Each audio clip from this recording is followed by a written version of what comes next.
Morning বন্ধুরা, কেমন আছো তোমরা? সবাই ভালো আছো তো? লাইফস্টাইল উইথ টিঙ্কুর পক্ষ থেকে তোমাদের সবাইকে স্বাগত জানাচ্ছি। আজকে রান্নাঘর থেকে ভিডিওটা স্টার্ট করলাম, আর ওপর থেকে করিনি। মোটামুটি ওপরের কাজকর্ম সেরে নিচে চলে এসেছি। মেয়ে এতক্ষণ ফোন করছিল, একটু ওর সঙ্গে গল্প করছিলাম, যার জন্য কি হলো যে একটু মানে ডালটা ইচ্ছে ছিল তোমাদের সঙ্গে একটু শেয়ার করব। সোমা অনেকদিন আগে বলেছিল একটু ডাল ফাল দেখাতে। তা আমাদের অত ডাল ফাল হয় না তো, মুসুর ডালই বেশি হয়। তা ওই একটুখানি ফুলকপি আলু দিয়েছি অল্প করে। এই যে আলু, বুঝতে পারছো, এই যে আলু ফুলকপি কড়াইশুঁটি দিয়ে একটা ভেজ ডাল করলাম, মুগের ডাল দিয়ে, শুধু মুগের ডাল। আমাদের তো মুসুর ডাল জানো, আমাদের মুসুর ডালটাই বেশি হয়। তবে শীতকালে কিন্তু এইরকম একটুখানি এতে তোমরা বিনস দিতে পারো, একটু গাজর দিতে পারো। অ্যাকচুয়ালি আমার ছিল, কিন্তু কি বলতো আর কোটা হলো না। তারপরে মেয়েও ফোন করে দিল, নাহলে একটু গাজর তো আমি দিতামই। যাই হোক, হলো না। আবার তো শীতকাল মানেই এইসব ডাল হতেই থাকবে, তোমাদের দেখিয়ে দেবো। তা একটা জিনিস হচ্ছে, এই ডালে কিন্তু একটুখানি যা ফোড়ন টোড়ন দেবে তো দেবেই, তার মধ্যে আবার একটুখানি কিন্তু ওই আমি যে ম্যাজিক মশলাটা তৈরি করে রাখি না, জিরে আর শুকনো লঙ্কা, তা সেইটা দিতে হবে, তাহলে গন্ধটা ভীষণ ভালো থাকে। আর নামাবার আগে শুধু একটু ঘি দিয়ে দিতে হবে। তোমরা সবাই করো, কিন্তু আমি তাও একটু বলে দিলাম। কিন্তু আমি দুঃখের ব্যাপারে দেখাতে পারলাম না, মেয়ের সঙ্গে ফোন করতে করতে এটা করে ফেলেছি। তো যাই হোক, পরে একদিন দেখিয়ে দেবো। তাই এই ডাল দিয়ে আজকে আমার আরম্ভ হলো। আজকে রান্না বান্নার কিছু সেই রকম ব্যাপার নেই, কারণ রাত বেলায় একটু বেগুন ভাজা, গোল গোল আলু ভাজা আর এই ডাল হয়ে গেল। আর কালকে বাঁধাকপি করেছিলাম, বেশ অনেকটা বাঁধাকপি ফ্রিজে আছে, মাছের ঝাল করা আছে। সব মিলিয়ে আজকের খাওয়াটা ভালোই হয় বলো। আর এইরকম বেশ সবজি দিয়ে ডাল, তারপরে বেগুন ভাজা, তারপরে আলু গোল গোল করে আলু ভাজা। বেগুন ভাজা মানে গরম বেগুন ভাজা? হ্যাঁ, এখন করছি না, যার জন্য গরম আলু ভাজা বেগুন ভাজা সব গরম গরম করবো। তাড়াতাড়ি স্নান করে নেবো, করে নিয়ে ভেজে খেতে বসবো। ওগুলো ঠান্ডা করে না রেখে দিলে আর খেতে ভালো লাগে না, বিশেষ করে এই শীতকালটায়। তা এইটাই আছে। চলো এবারে একটুখানি চা ফা জল খাওয়া আরম্ভ হয়ে গেছে আমাদের। তা এই আর কি, একটু চাটা নিয়ে বসি, তারপরে আসছি। সারাদিন ধরে তো তোমরা আমাদের সঙ্গে থাকবে, ভালোই লাগে। এটা একটা অভ্যাসের মধ্যে পড়ে গেছে, যদিও আমার চ্যানেলের কোনো গ্রোথ নেই, তাও একটা অভ্যাস হয়ে গেছে, করে যাচ্ছি। মাঝে মধ্যে যখন খুব আপসেট লাগে তখন মনে হয় দূর ছেড়ে দেবো, আর কিছু করবো না। হ্যাঁ, এইরকম আর কি, যে আমার জন্য হয়তো ইউটিউবটা নয়। আবার ওই যে তোমাদের মতো একটা এত ভালো বন্ধু পাওয়া, এটা তো ভাগ্যের ব্যাপার। আমরা এটা খুব দুঃখের সঙ্গেই বলছি, আমরা তোমাদের মতন বন্ধু সঙ্গে পেয়েছি বলে ছাড়ছি না। আমাদের তো টাকা না, তার কারণ আমাদের টাকার আগ্রহ নেই। আর টাকা কবে আসবে তারও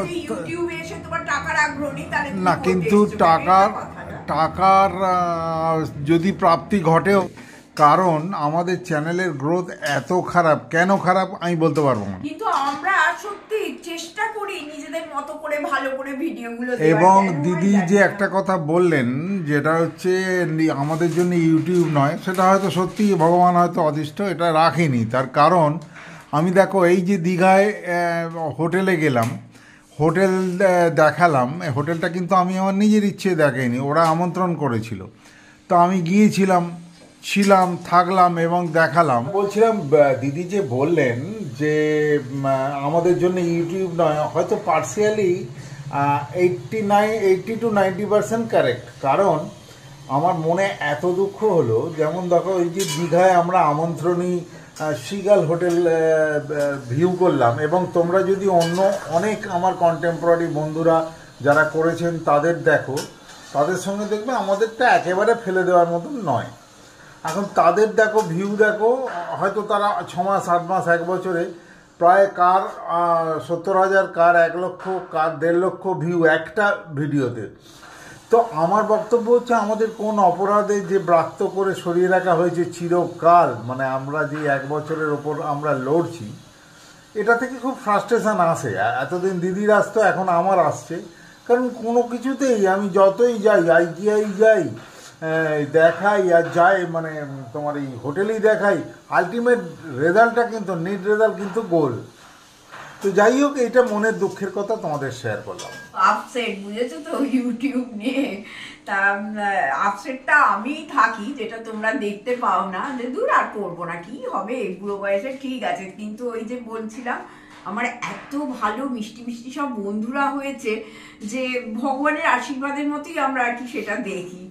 যাই হোক, দেখা যাক আমরাও কতটা মনে জোর নিয়ে চালাতে পারি। আর তোমরা তো পাশে আছোই, তোমাদের তো বলার কিছু নেই, দেখা যাক। চলো এবার একটু চা ফা খাই, দাদাকে চাটা খাইয়ে একটু ঠিকঠাক করি।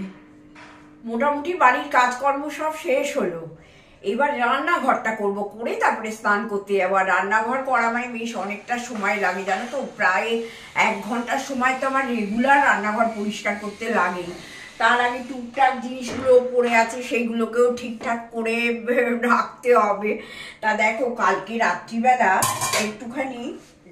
একটুখানি চাল, মানে আতপ চাল যেটা, আর একটু ছোলার ডাল আর বিউলির ডাল, আর অল্প একটুখানি ওই মেথি দিয়ে আমি ভিজিয়ে রেখেছিলাম। এইটা যদি করা থাকে না বন্ধুরা, জানো তো ফ্রিজে খুব সুবিধা হয়, রোজ আটা মাখতে হয় না তোমার। এইটা দুটো করে নিলে রাত্রিবেলা খাওয়াটা একদম সর্টেড। তারপরে ধরো একটুখানি কারুদের বাড়িতে যদি ব্রেকফাস্টের ব্যাপার থাকে, দুটো এইরকম করে নিয়ে উত্তপমটা বেশ ভালো খেতে হয় পেঁয়াজ দিয়ে, ওই রকম করেও খেতে পারো, খুব ভালো লাগে। আমার তো দোসার থেকে উত্তপমটা বেশি টেস্টি লাগে আর কি।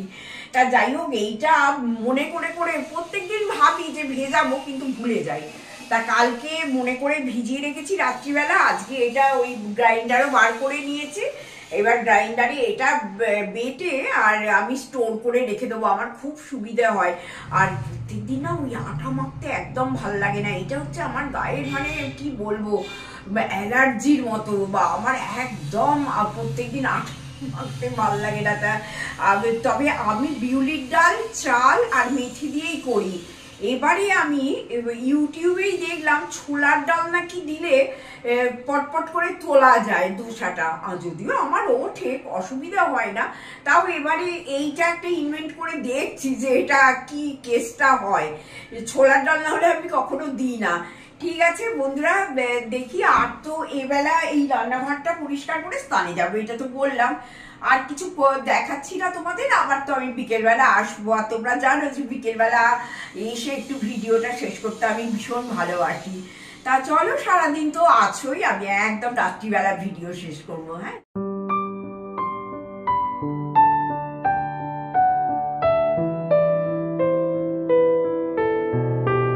শুভ সন্ধ্যা বন্ধুরা, তোমাদের কাছে আবার চলে এলাম। বিকেলবেলা বেশ অনেক কাজ করলাম, ডিশ ওয়াশারের বাসন সব তুললাম। ও এইটা যা আমার সুবিধেও হয়েছে না বন্ধুরা, মানে আমি তোমাদের প্রত্যেককে রেকমেন্ড করব, তোমাদের যদি কোনো রকম সুযোগ সুবিধা থাকে একটা আমার মতো ডিশ ওয়াশার কিনে নাও। দারুণ দারুণ সুবিধে, যেমন চকচকে বাসন, মানে কোনো চাপ নেই, কিছু নেই, সব মেজে বেরিয়ে আসছে গরম গরম বাসন, খুব মজা লাগছে আমার। জানো তো, তোমাদের আর একদিন দেখাবো ডিশওয়াশারে বাসনগুলো মাজার পর কেমন হয়। অ্যাকচুয়ালি কি বলতো, তখন আর হয় না, তার কারণ হচ্ছে প্রচুর আবার কাজে তারা থাকে, সন্ধে দেবো, ভদ্র একটুখানি ঝাড় দিয়ে সন্ধে দিই, তারপরে নানান রকম কাজকর্ম থাকে, এই বাসন তুলবো। তারপরে আমাদের জানো যে সকালবেলা আমরা প্রচুর জল ফল খাই, সেই সব ভেজানো টেজানো, এটা ওটা সেটা, রাত্রিরে রান্নার ব্যবস্থা করা, অনেক কিছু ঝামেলা থাকে, ওই জন্য হয়ে ওঠে না। একদিন করবো। আর দেখো, দুই বুড়ো বুড়ি মিলে বসে আজকে কি কাণ্ড করছি। আজকে দাদাকে জিজ্ঞেস করছি আজকে রাত্রিবেলা কি খাবে বলতো, তখন দাদা এটা ওটা সেটা নানান রকম কথা হচ্ছে আর কি। আবার কখনো বলছে বাইরে থেকে নিয়ে আসবো, এ করবো, আমি না হবে না। লাস্টে কথা হলো যে বাঁধাকপির একটু পকোড়া করো। এই বাঁধাকপি কুটে তোমরা সবাই জানো, একটু বাঁধাকপিটাকে নুন দিয়ে একটু মেখে নিতে হয়, মেখে নিলে একটু চটকে আর কি মেখে নিলে। এখনো না সর্দি কাশিটা যাচ্ছে না, কি কাশি হচ্ছে জানো, তা যাই হোক, নুন দিয়ে একটু মেখে নিতে হয়। এবার যখনই দেখবে কিছুক্ষণ রাখার পর জলটা বেরিয়ে যায় বাঁধাকপি থেকে, তখন জলটা ফেলে দিলে, এবার ফেলে দেওয়ার পর তাতে একটু অল্প করে পেঁয়াজ, ধনে পাতা, কাঁচা লঙ্কা, বেসন, হ্যাঁ, একটু কালো জিরে, তারপরে হচ্ছে একটু শুকনো লঙ্কা, সব কিছু দিয়ে মেখে নিতে হয়।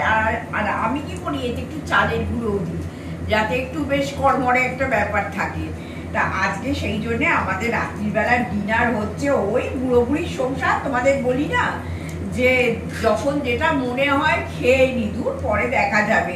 তবে হ্যাঁ, আমি একদম উত্তপ্ত প্রচুর তেল দিয়ে আমি করছি না, তাই এই যে মাখা হয়ে গেছে, এই রকম করে করছি।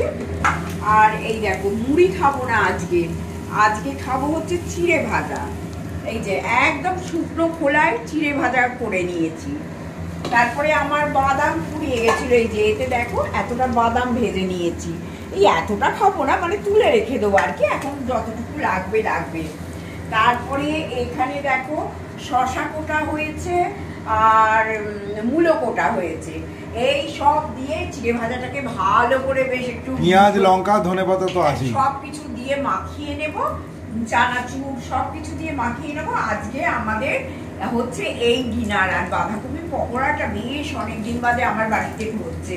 যখন আমার শাশুড়ি মা ছিলেন না, তখন খুব মানে এই বিকেলের দিকে বাঁধাকপির পকোড়া টকোড়া খুব করতেন, কিন্তু এখন আর আমাদের অত হয়ও না। সত্যি কথা বলতে আমরা অত তেল মশলা খাইও না, ওই যেমন করে হোক চলে যায় না। প্রসঙ্গত একটা কথা বলে রাখা প্রয়োজন, আমাদের ফ্রিজে কিন্তু সকালের করা বাঁধাকপির তরকারি এবং গতকালকের চিকেন প্রিপারেশন, একদম চিকেনের লাল ঝোল, যথেষ্ট মাংস শুদ্ধ আছে। ইচ্ছে করলে কিন্তু আমরা রুটি দিয়ে সেইগুলো দিয়ে সদ্য ব্যবহার করতে পারতাম, কিন্তু এটা একটা বদ খিদে হলো এবং দুজনের মত এক হলো যে ঠিক আছে, বাঁধাকপির পকোড়া আমরা চিড়ে বা মুড়ি দিয়ে ভালো করে ঝালমুড়ির মতন করে মাখিয়ে খাবো। ওই আর কি, মানে বুঝতে পারছো তো, এখন দুই বুড়ো বুড়ির সংসার, ছেলে মেয়ে মানুষ করা নেই, ছেলে মেয়ে সব ওয়েল এস্টাবলিশড হয়ে গেছে, নিজেদের আর কোনো চাপ নেই, নিজেদের যেমন করেই হোক একটু এই পাশ ও পাশ করে চলে যায়, নানান রকম ভাবে করার চেষ্টা করি। তা আবার আমি মনে মনে ভাবছি যে একটুখানি মোগলাই পরোটা করবো বাড়িতে, তারপরে ভাবছি না, মোগলাই পরোটাতে প্রচুর খাটুনি হয়ে যাবে, তার থেকে বরঞ্চ এইটা করি, দাদা ভালোবাসে খেতে, অন্য একদিন নয় মোগলাই করে দেবো। আর আমি দেখছো খুব যে একদম ছাঁকা তেলে করছি তাও কিন্তু নয়। আর সব থেকে বড় কথা, এতে খুব একটা তেল টানেও না, অল্প অল্প তেল দিলেই এটা হয়ে যায়, আর খেতে খুব ভালো লাগে। আর একটুখানি চালের গুঁড়ো একটু দিয়ে দেবে, দারুণ খেতে লাগে, আর মচমচে হয়ে যায়, কুড়মুড়ে হয়, খুব কুড়মুড়ে হয়। তা আজকে এইটা হলে আবার কালকে দেখি কি রান্না বান্না হবে। এই সকাল হলে বিকেল, বিকেল হলে সকাল, এই তো মানে আমাদের চলতেই থাকে, খাওয়াটাই একটা বড় প্রজেক্ট। এই এক চলতেও থাকে। আমার অবশ্য জল খাবার করার কোনো চাপ থাকে না, খুব কম, রেয়ার আর কি জল খাবার করার চাপটা। অন্য বাড়িতে যেমন একটা রুটি হচ্ছে, না হলে পরোটা হচ্ছে, না হলে একটু ভালো কিছু হচ্ছে, আমাদের সকালবেলা কোনো পার্টি থাকে না অ্যাকচুয়ালি। ওই একটু দই ওটস, দই চিড়ে, নাহলে দই কর্নফ্লেক্স, এইসবই দাদা খেয়ে নেয়। আর আমার তো দেখো এইসব সেদ্ধ বেদ্ধ একটু খেয়ে নিই, আমার ফল টল থাকে, আমার হয়ে যায়। তা আজকে তোমাদের আমি দেখিয়ে দিলাম এইটা করে। আজকের মতো বন্ধুরা ভিডিওটা আমি শেষ করছি। প্লিজ সাবস্ক্রাইব করতে ভুলো না, সঙ্গে থেকো। না কিন্তু মাখানো এবং ডিসপ্লেটা দেখাবে না? এই তো দেখিয়ে দিলাম, আর কি মাখানো দেখাবো? দাদা আবার বলছে মাখানো। ঠিক আছে, দেখছি। আর সঙ্গে থেকো, লাইক করতে ভুলো না, কমেন্ট অবশ্যই করো। আমাদের আজকে ডিনারটা কেমন হচ্ছে সেটা অবশ্যই তোমরা কিন্তু কমেন্ট করে জানাবে, যে তোমাদের কারোর লোভ লাগছে কি আমাদের ডিনারটা দেখে। তা ঠিক আছে, আমরা ভালোবাসি, হয়তো অনেকেই বলে বাবা ডিনারে সব চলবেই না। সঙ্গে থাকো, দাদা একবার দেখাতে বলেছে, লাস্ট একবার দেখিয়ে দেবো মাখিয়ে। হ্যাঁ বন্ধুরা, এইমাত্র বৌদি বলছিলেন না যে আমাদের দুজনের আলোচনায় ঠিক হয়েছে আজকে মাংস, চিকেনও খাবো না, বাঁধাকপি রুটিও খাবো না মিষ্টি দিয়ে, হ্যাঁ শেষ পাতে আর কি। তো সেই ক্ষেত্রে হঠাৎ মনে হলো বাঁধাকপির পকোড়া খাবো। বাঁধাকপির গরম গরম পকোড়া, জিভ পুড়ে যাবে এমন কিন্তু। আর এখানে চিঁড়ে মুড়ি ঘন্ট, মানে চিঁড়েটা একটু কম পড়েছিল, অনেক স্টকে আছে কিন্তু আবার ভাজা মানে দেরি হয়ে যাবে, রাত্রির হচ্ছে, সেই জন্য আমি বললাম একটু মুড়ি মিশিয়ে নাও। তো তাতে বাদাম ভাজা, চানাচুর, আলু সেদ্ধ অবশ্য নেই, তো পেঁয়াজ, হ্যাঁ ধনে পাতা দেওয়া হয়নি টিঙ্কু, তো এইগুলো কিন্তু দিয়ে আমরা মোটামুটি আজকে খাবার আয়োজন করে ফেলেছি। এখানে শশা দেখিয়েছে, কাঁচা লঙ্কা ইত্যাদি, এগুলো জাস্ট তোমাদের দেখালাম, কারণ বৌদিকে আমি বলেছিলাম যে এগুলো শেষটা বন্ধুদের দেখাও কেমন খাচ্ছি আমরা, তো সেই কারণে তোমাদের শেয়ার করলাম। সবাই ভালো থেকো, সুস্থ থেকো, নতুন ঠান্ডার থেকে প্রিকশন নিও, বাচ্চারা এবং বয়স্করা। সবার জন্য শুভেচ্ছা রইল। Tata, take care and by.